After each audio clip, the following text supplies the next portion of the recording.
guys, welcome back to my kitchen. Today we're going to be making a very special recipe. I see all of your DMs asking for gluten, dairy-free, vegan recipes. Today that is what we are going to be making. We're going to be making dairy-free, gluten-free muffins. This is my go-to recipe. I know what a majority of you are thinking, but Sophia, I'm not gluten-free. That sounds like I'm going to be eating paper. There is no way that you can make a good dessert without dairy. I'm like not even trying to be such a good actress right now. Like it's just flowing out of me. I'm here to tell you that's all propaganda. Don't listen to that bull.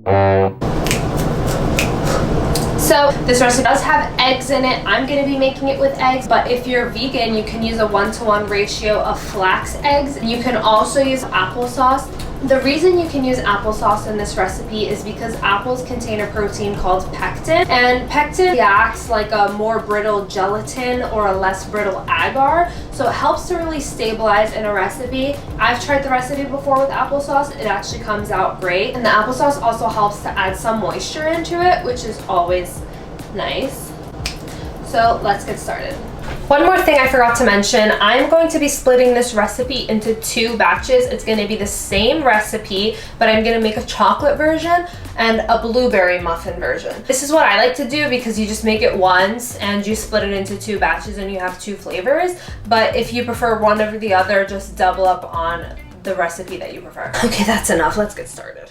We're going to start with 30 grams or 1/4 cup of gluten-free flour, 105 grams or 1/2 cup of sugar, 40 grams or 1/2 cup of cocoa powder, and 1 teaspoon of baking powder, and whisk that all together. Then realize that you're going to need to sift this to properly get the lumps out. So take that out of the bowl, then get your sifter to put it back into the bowl, then hotbox yourself with the cocoa powder. Now we're going to move on to the wet ingredients. You're going to need 150 grams or 3 large eggs, 1 teaspoon or 4 grams of vanilla, 20 grams or 1.5 tablespoons of oil, and 60 grams or 1/4 cup of soy milk or any milk of your choice. Then we're going to whisk that together until it is completely homogenized. Now we're going to begin adding our wet ingredients into the dry slowly in 3 additions. There's no gluten in this recipe, so you don't really have to be worried about over mixing here. We're just doing it in 3 additions to make sure that everything is properly mixed together.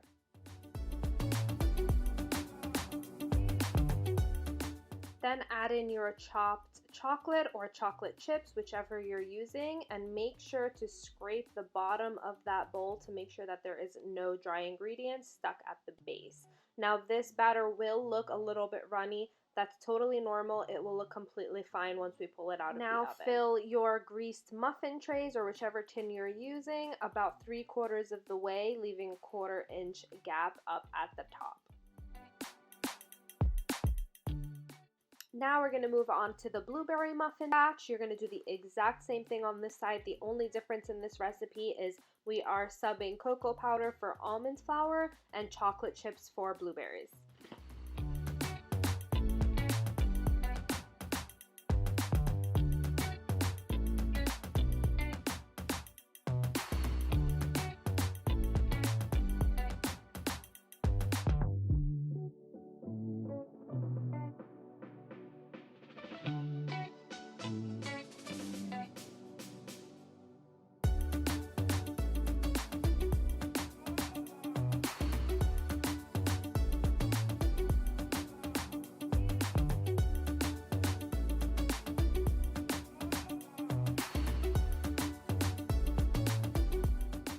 Now you are going to fill the other half of your muffin tin with the blueberry flavor. These can bake side by side. They'll bake at the same exact temperature and they will be done at the same time. And we're going to bake these at 325 Fahrenheit until a toothpick comes out clean. These will be a lot more delicate than a standard muffin made with flour, so make sure that you allow them to cool completely before you attempt to unmold them.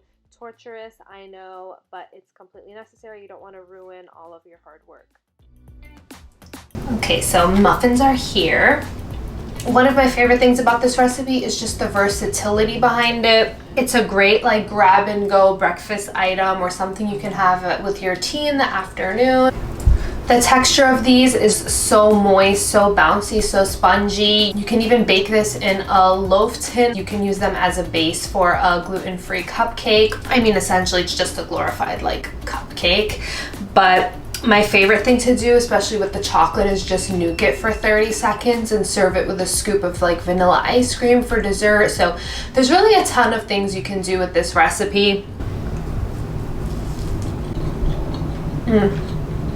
It's so bouncy and spongy that you really couldn't